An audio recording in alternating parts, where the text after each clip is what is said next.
Caríssimos irmãos, caríssimas irmãs da Casa de Leôncio de Albuquerque, queridos companheiros que nos ouvem pela internet, tenhamos todos uma excelente noite.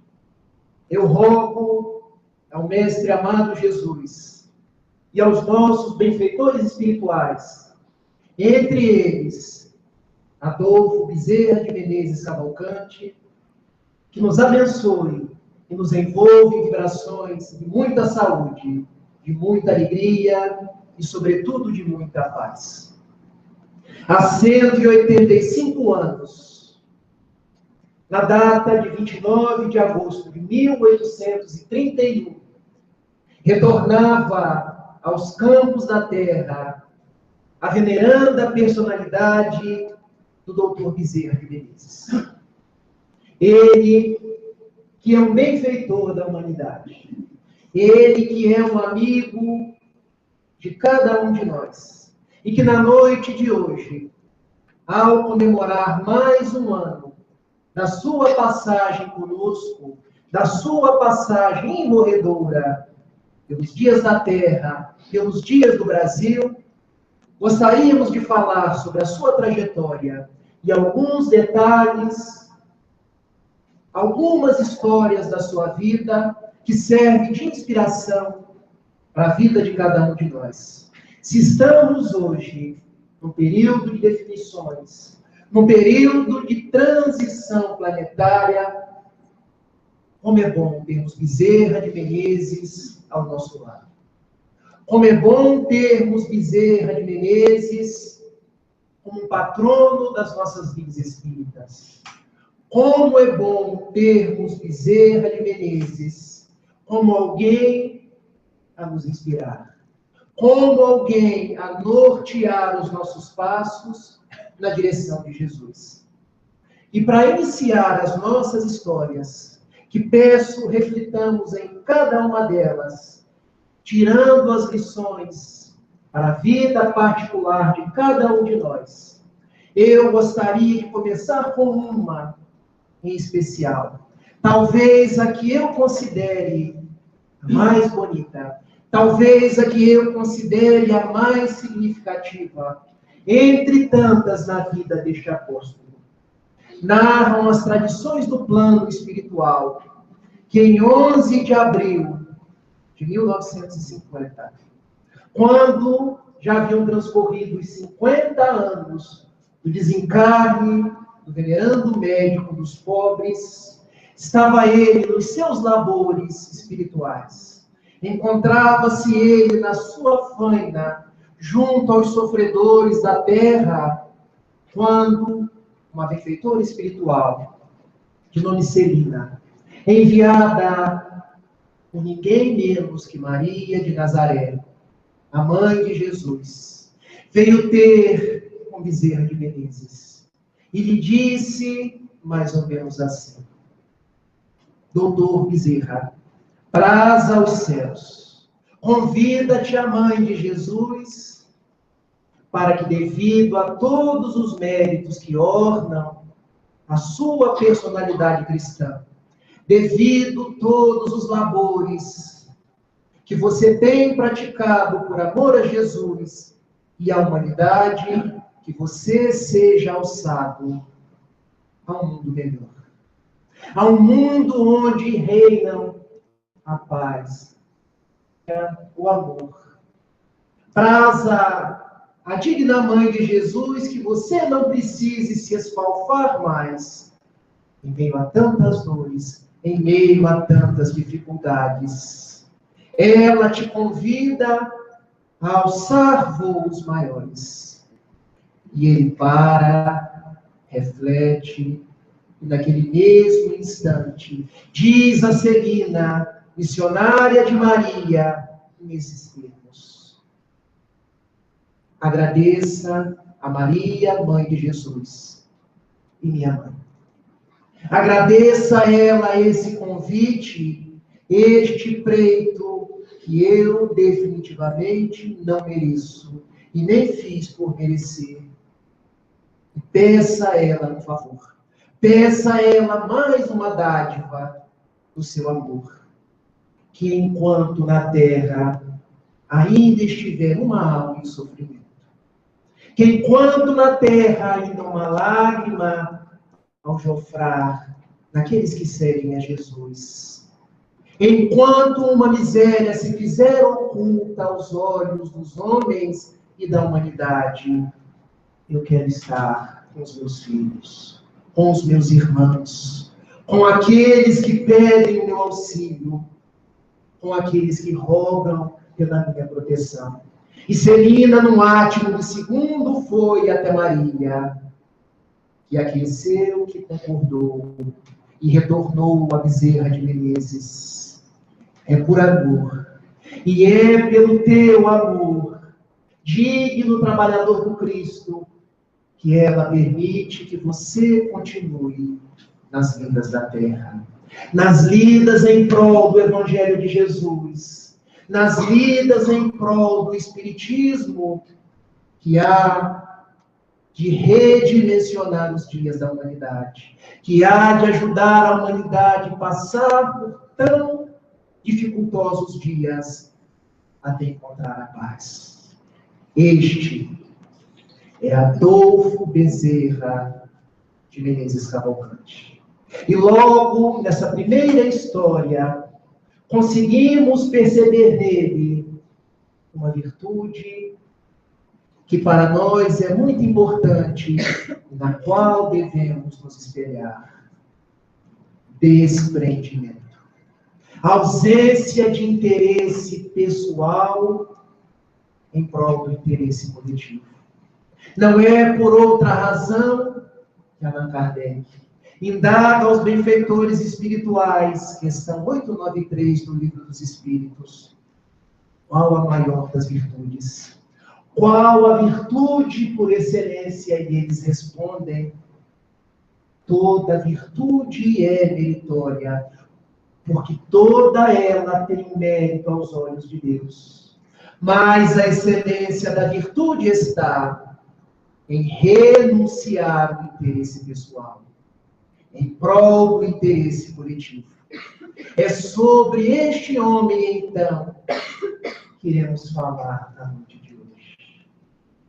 29 de agosto de 1831, Ceará.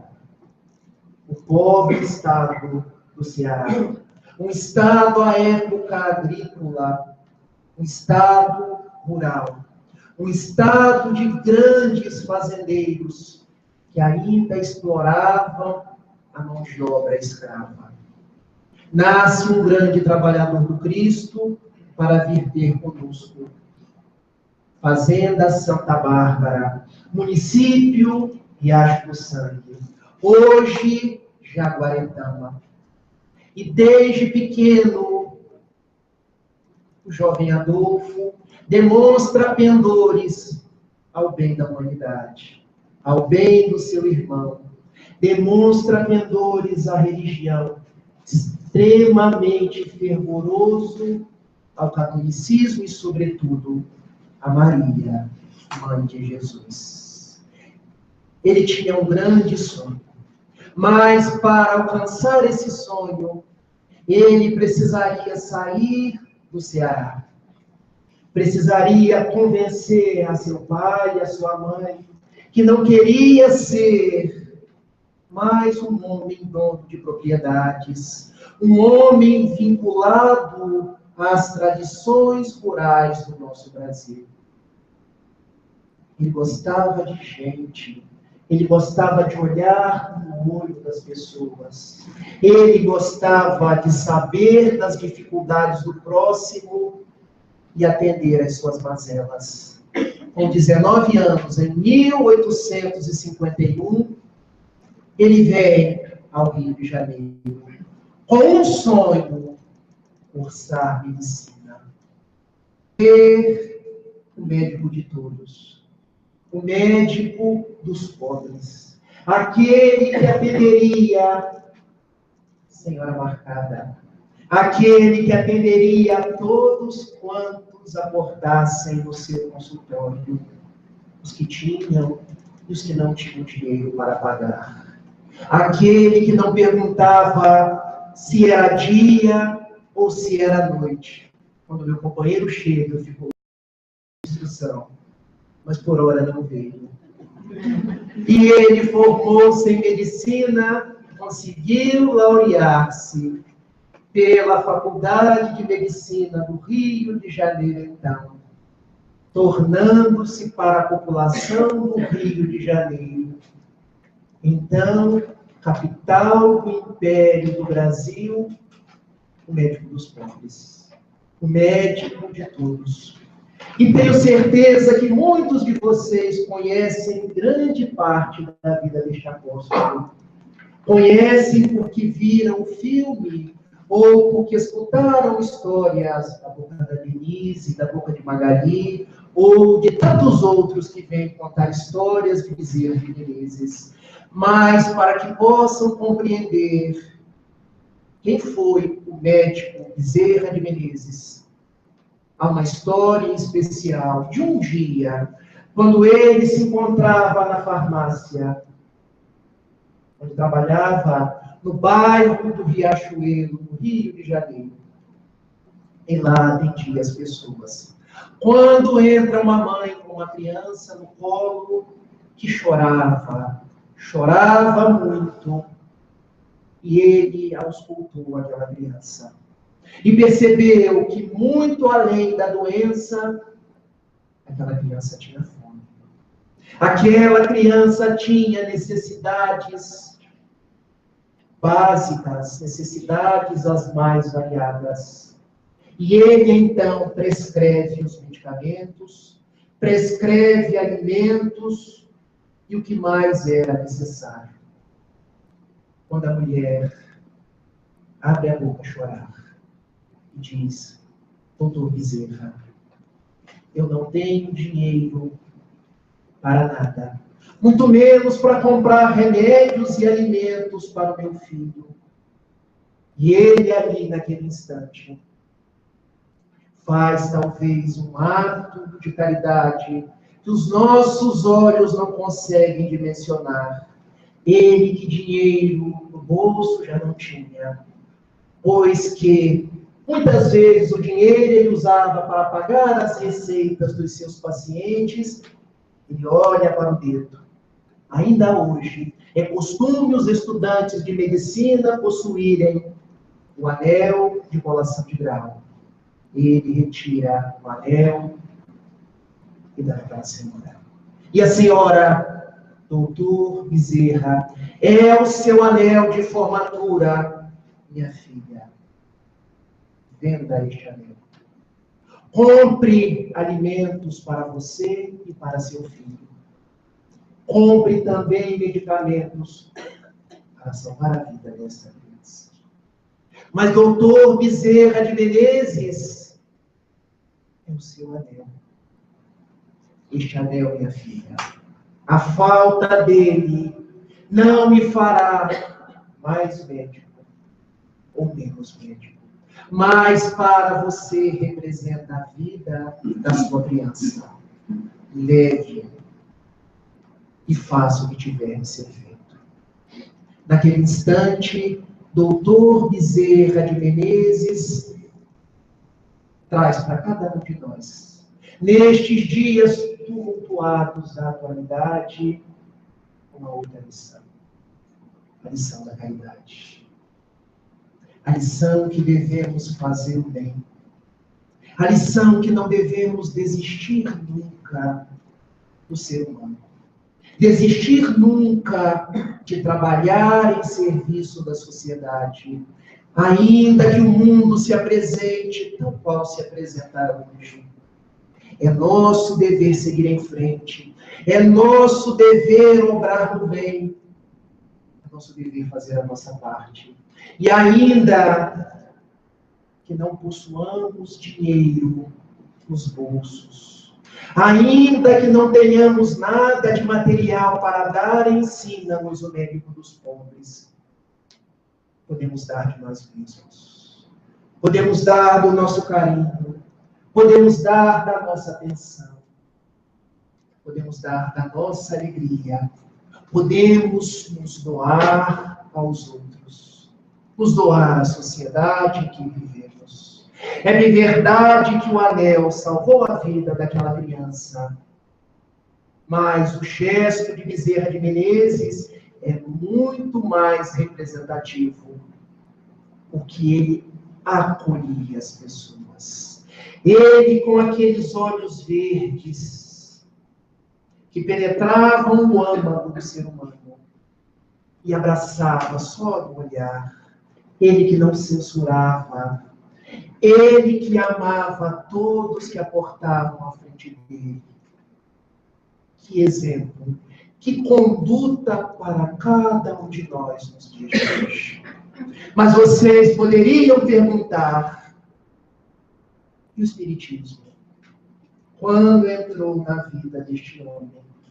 O ano era 1875.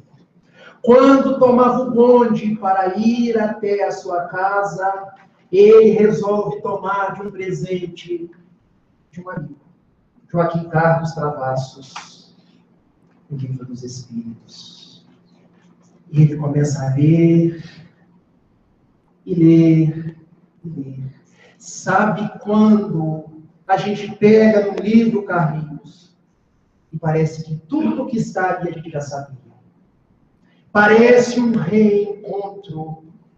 Ele olhava pelo bonde e se debruçava sob a ótica lúcida, racional de Allan Kardec e dos bons espíritos. Foi o que a gente pode chamar de amor à primeira vista, fazendo uma breve digressão na vida de cada um de nós. É muito curiosa a nossa relação com os livros, porque muitos de nós, e às vezes eu chego na casa de amigos e eles me chamam, venha conhecer a minha biblioteca. E a biblioteca está cheia.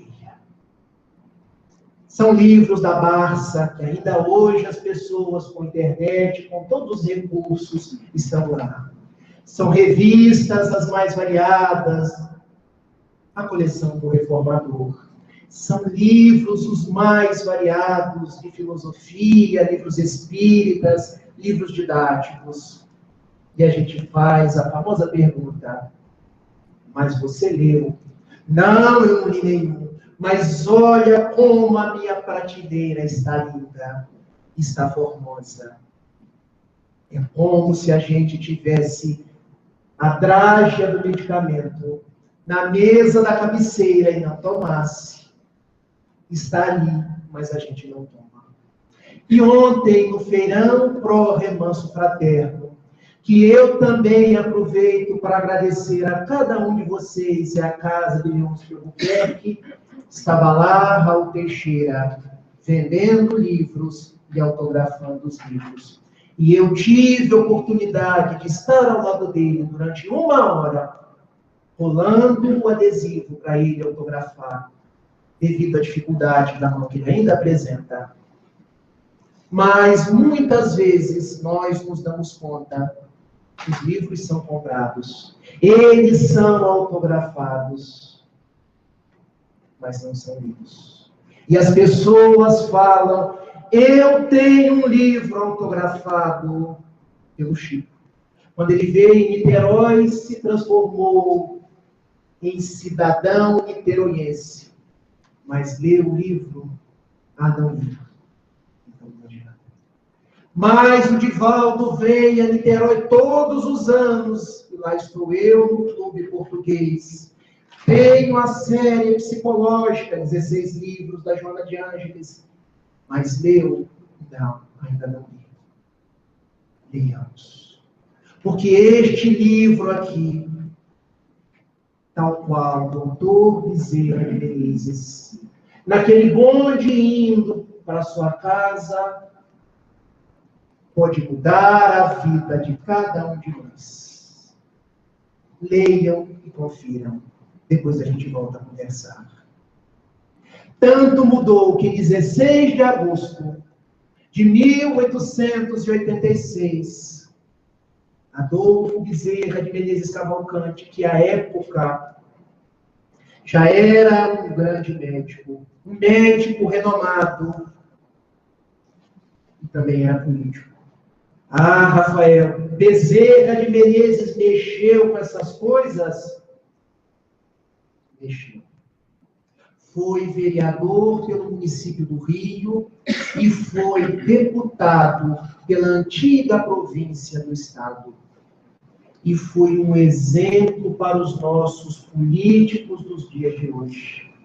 Foi um precursor à época das leis trabalhistas. E trabalhou como ninguém pela abolição da escravatura. Quando pensamos em política, pensamos nos desmazelos dos dias de hoje. Mas nos esquecemos que Bezerra de Menezes foi político e honrou a política. Nos esquecemos que tantos outros homens honraram essa ciência, porque o problema não está na política, o problema está em nós. Estava ele, então, no Salão da Velha Guarda, no Rio de Janeiro. Era 16 de agosto de 1886, quando lá se encontravam políticos, se encontravam médicos, se encontravam a grande massa da sociedade do Rio de Janeiro. E ele resolve fazer uma coisa que muitos de nós, ainda nos dias de hoje, temos dificuldade de fazer. E que ele nos deu o exemplo de uma forma magistral. Ele sobe até a tribuna. E da tribuna começa a falar aos seus pares.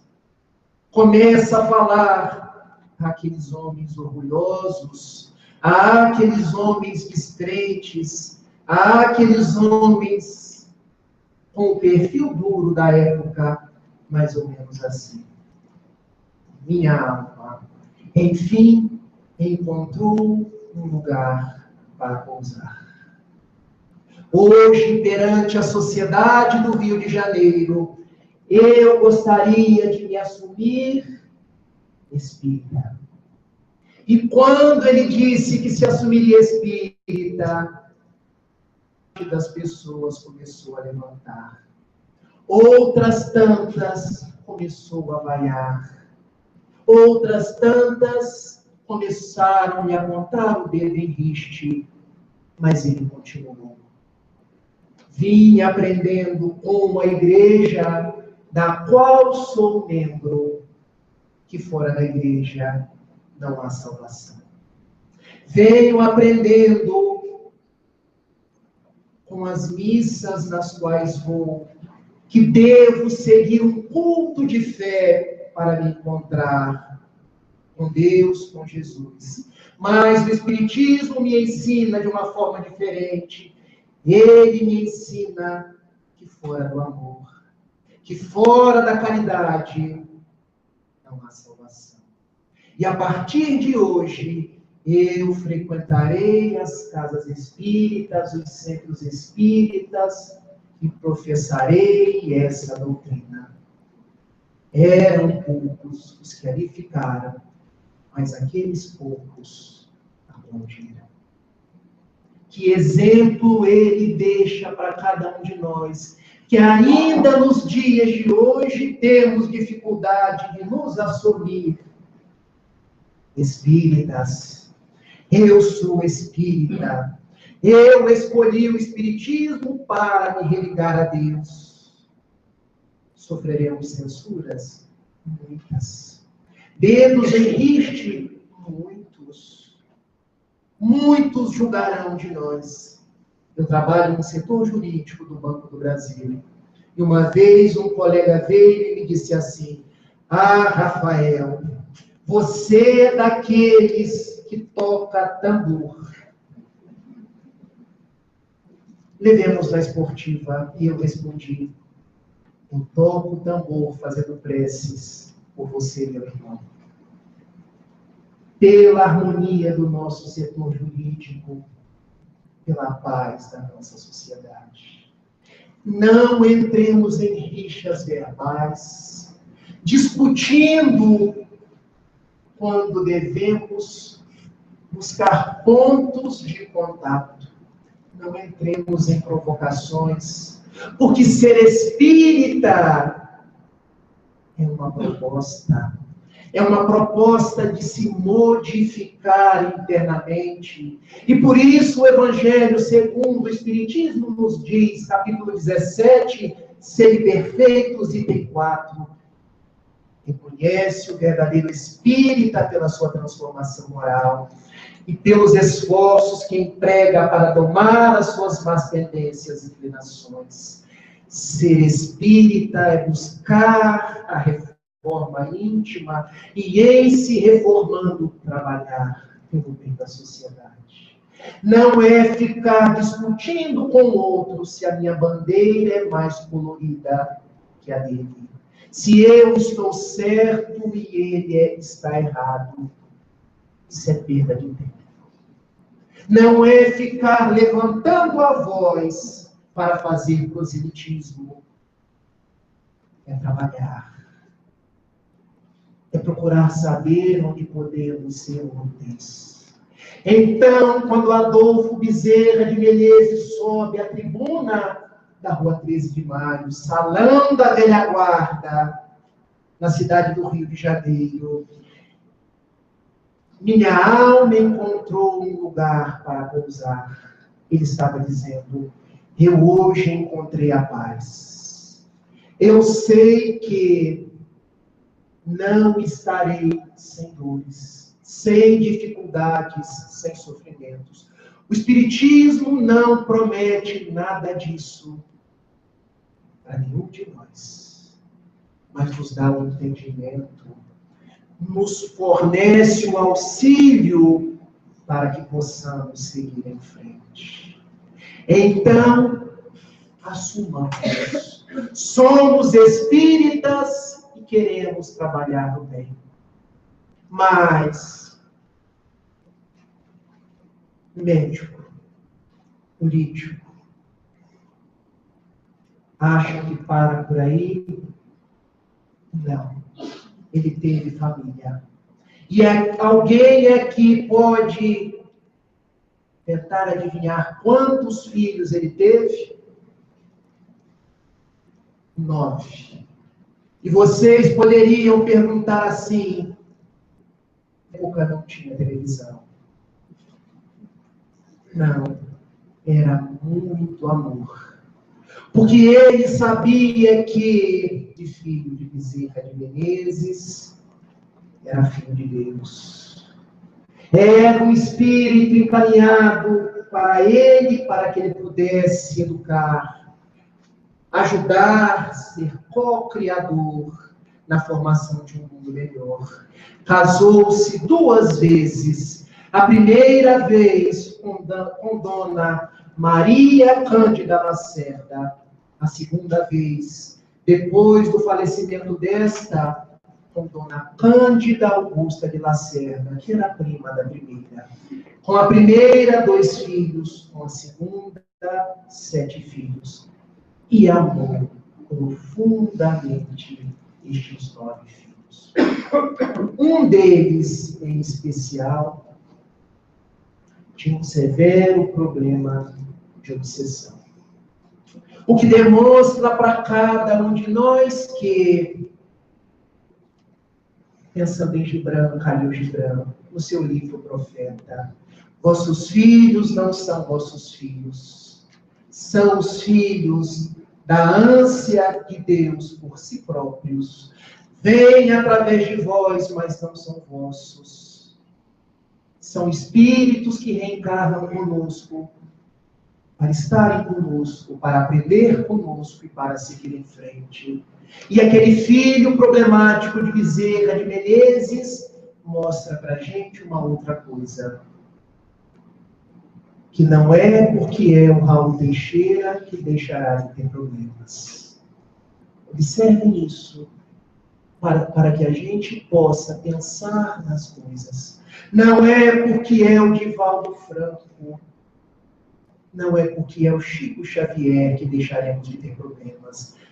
Apenas teremos melhores formas de entender os problemas e estaremos mais amparados espiritualmente.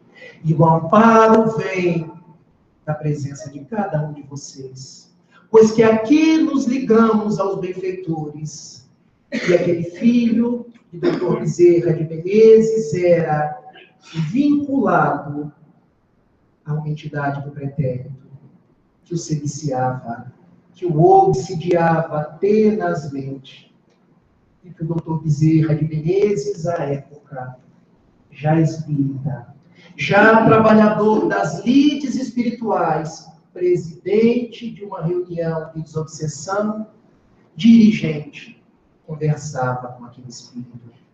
E aquele espírito dizia para ele: eu não vou deixar o seu filho. Eu não vou abandoná-lo, doutor Bezerra, porque ele me fez mal numa outra vida. E agora eu quero a justa vingança. Na verdade, são espíritos compromissados os dois. E doutor Bezerra de Menezes dizia, tal qual todos os dirigentes: meu amigo, você não tem nas mãos a clava da justiça. Toda justiça vem de Deus. Deixe o meu filho e conquiste você mesmo a própria paz. Conquiste você mesmo a alegria que tem faltado na sua vida. E ele, doutor Bezerra de Menezes, se fosse pelo Senhor, que é um homem bom, que é um homem justo, que é um homem reto, eu assim o faria. Mas não deixarei o seu filho. Foram anos. Bezerra tratando o seu menino e tratando o próprio espírito. Até que um dia, na reunião de desobsessão da noite, o espírito veio e disse a Bezerra: Bezerra, eu vou deixar o seu filho. Porque o seu amor foi capaz de convencer, foi capaz de ser o exemplo para mim. Primeira carta do apóstolo Pedro, capítulo 4, versículo 8. O amor cobre a multidão dos pecados. Só o amor é capaz de construir laços, de aproximar pessoas. Então, quando pensamos nos nossos problemas, nos nossos adversários, que em verdade são amigos de outrora, que voltam ao nosso convívio, não adianta sinais exteriores, se não houver uma significativa mudança do coração. Não adianta eu tão somente querer receber a proposta de afastar o espírito de mim, se eu não me reformo e tiro o plugue, que é a deficiência moral na qual o espírito se encaixa. Naquele caso especial, foi o amor de Bezerra de Menezes e a presença, o tratamento para com o filho e para com o espírito que propiciaram o afastamento. Mas o espírito disse a Bezerra de Menezes: eu estou me afastando, mas corre para casa, que eu já estou tanto tempo vinculado a ele, que ele vai desencarnar. Você quer que o seu menino desencarne? Deus é que sabe de todas as coisas. Se assim for da vontade do Pai, que assim seja. Mas vocês não podem permanecer juntos por mais tempo, porque é o mal dele e o seu mal. Então eu me afasto. E naquela noite, Bezerra chegou em casa e o filho havia desencarnado. E a esposa disse assim: Bezerra, o nosso menino, ele abriu um sorriso. Ele nunca esteve tão bem nas últimas horas. Ele gritou, mamãe, e depois gritou, papai, e logo em seguida veio a desencarnar. E naquele instante, Dr. Bezerra de Menezes dá mais um testemunho a cada um de nós. Os que viram a Maria de Nazaré e a Jesus, obrigado, Senhor. Porque na minha vida eu não quero que se cumpra a minha vontade, mas a sua. Obrigado, Senhor, porque tu sabe a hora de todas as coisas. Me ajuda a entender os teus desígnios e a tua providência. Obrigado, Senhor, por libertar o espírito e libertar o meu filho. E ensina-me, propicia que eu siga no caminho do bem. Este Bezerra de Menezes. Um exemplo para cada um de nós. Mas, de tanto trabalhar no bem, nas lides e na seara espírita, ele foi presidente da Federação Espírita Brasileira. Avenida Passos, no Rio de Janeiro. Centro Antigo do Rio de Janeiro. Sede histórica. Hoje a sede fica em Brasília. Por 2 vezes.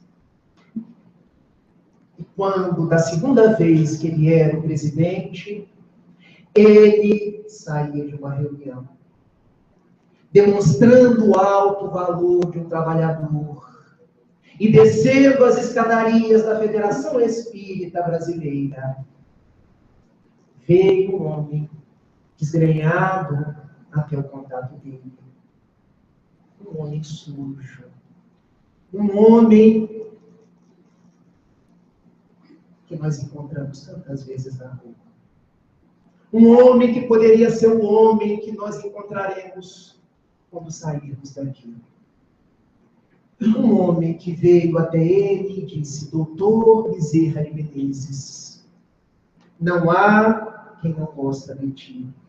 Todos vêm ao seu encontro porque sabem que o Senhor é o político das multidões, que o Senhor é o médico dos pobres, que o Senhor reza por todos. Eu venho te pedir, doutor Bezerra, pela minha esposa e pelos meus filhos. E ele perguntou, o que se passa? Eu estou desempregado, doutor Bezerra de Menezes.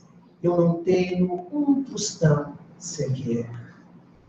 Não tenho um alimento para levar para 2 bocas, mais a da minha esposa, que eu tenho que sustentar. Naquele instante, doutor Bezerra de Menezes coloca a mão no bolso, coloca a mão no outro, olha para os dedos, não tinha nem um anel mais. E ele se lembra de Maria de Nazaré. Ah, mas somos espíritas, ele era espírita. É uma outra proposta da gente ver os santos da Igreja Católica. São espíritos tal qual Francisco de Assis, tal qual Maria de Nazaré, tal qual o Padre Vitor, Francisco de Paula Vitor, que vem e escreve pela psicografia de Raul Teixeira. Não temos pontos de divergência entre as religiões, mas temos pontos de contato. Pensemos nisso. Ele lembra-se de Maria de Nazaré, indaga e fala àquele homem, meu irmão, eu não tenho nada para te dar, mas eu sou devoto de Nossa Senhora e eu posso, em nome dela, te dar um abraço. Você receberia um abraço meu em nome da Mãe de Jesus? Em nome de Maria Santíssima? Sim, doutor Bezerra. Se é o que você tem para me dar, eu aceito o abraço. Que lição para cada um de nós. Quantas vezes abraçamos os nossos companheiros da casa espírita? Quantas vezes abraçamos os nossos familiares? Quantas vezes abraçamos e beijamos os colegas da repartição profissional? Quantas são as vezes que paramos para escutar as pessoas, o que elas falam, o que elas pensam?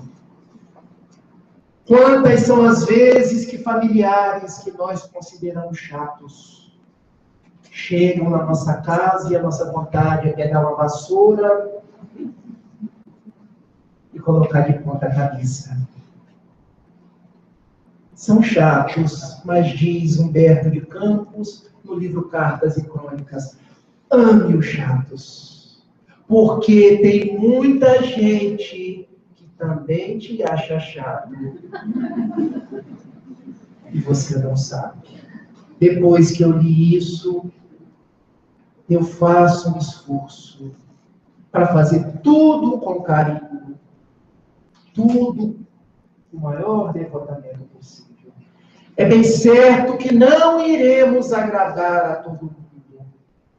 Por mais que a sua música seja excelente, por mais que eu me esforce por falar, por mais que a cozinheira se esforce para que o alimento seja o mais apetitoso, alguém pode não gostar. Mas isso vai ser motivo para a gente parar? Não. O nosso compromisso é com Jesus. A gente se esforça por melhorar, por aprender e por cada vez indagar, Senhor, o que queres que eu faça? Mas, voltando, Bezerra abraçou aquele homem e ele se foi. Uma semana depois, ele voltou. Ele voltou naquele mesmo lugar, naquela mesma escadaria. E quando Bezerra descia, doutor Bezerra, eu hoje vim te agradecer. Agradecer o quê, meu filho? Aquele abraço que você me deu semana passada. Eu só te dei um abraço, não. Quem me abraçou foi a Virgem de Nazaré. Conte-me, meu filho, o que se passou. Ah, doutor Bezerra, eu cheguei em casa e pensando no seu abraço, eu fui abraçar a minha esposa. Eu quero te dar um abraço pela Virgem de Nazaré. E também abracei os meus 2 filhos, que já estavam dormindo, mas eu fui lá. Meu filho, papai te ama. Receba esse abraço. E o outro, papai te ama, meu filho. Um abraço pela Virgem de Nazaré. E fui deitar. Quando eu deitei, doutor Bezerra, eu comecei a ter um sonho atrás do outro. E no que eu sonhava, parecia tão real. Eu estava levantando, saindo pelo meu bairro, e um homem saía na rua e me levava num lugar para me dar um treco. No outro dia de manhã, tudo aconteceu conforme o meu sonho. Eu hoje estou empregado. E aquela pessoa virou para mim e já me adiantou 1 mês sem eu ter trabalhado. Com aquele adiantamento de salário, eu comprei comidas e comprei remédio. E hoje a minha casa é uma festa só, graças a Maria de Nazaré e ao doutor Bezerra de Menezes. E doutor Bezerra de Menezes, em frente à febre, ajoelha-se. Mais um abraço. Pela Virgem, doutor Bezerra, agora para agradecer, meu filho. Vamos orar e agradecer juntos. Esse é Bezerra de Menezes. Um homem que amou, nos ensinando a amar. Um homem que serviu, nos ensinando a servir. Um homem que não perdeu tempo com considerações, com aquilo que os outros colocavam, porque os seus olhos claros é da cor do mar. E o mar está aí para ornar o mundo, ornar os nossos passos, tal qual é a figura cândida de Bezerra de Menezes na vida de cada um de nós. 11 de abril de 1900, acidente vascular, ele desencarna. 12 de abril, um dia, sim, ele retorna pelo médium Frederico Júnior. médium da Federação Espírita Brasileira, e fala: triunfo da imortalidade.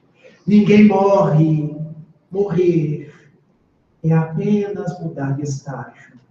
Eu aí estava trabalhando com Jesus e agora continuo trabalhando por Cristo e olhando por cada um de vocês. E continuo ainda hoje, pela mediunidade de Raul, pela mediunidade de Divaldo, pela mediunidade do Chico.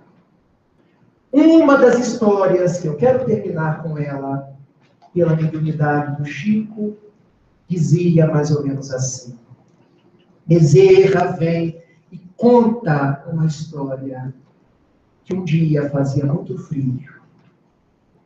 Estamos em Moscou, capital da Rússia, saindo do Teatro Bolshoi, duas damas da alta sociedade. Quando defronte um mendigo, um homem do povo, não importa. Eles pedem um agasalho. Ele pede um agasalho àquelas senhoras. E elas olham para si e tinham um agasalho de peles de animal, um casaco muito caro, e não queriam dar aquele casaco para aquele homem. Mas elas, conversando entre si, deixam aquele homem ali e vão até sua casa.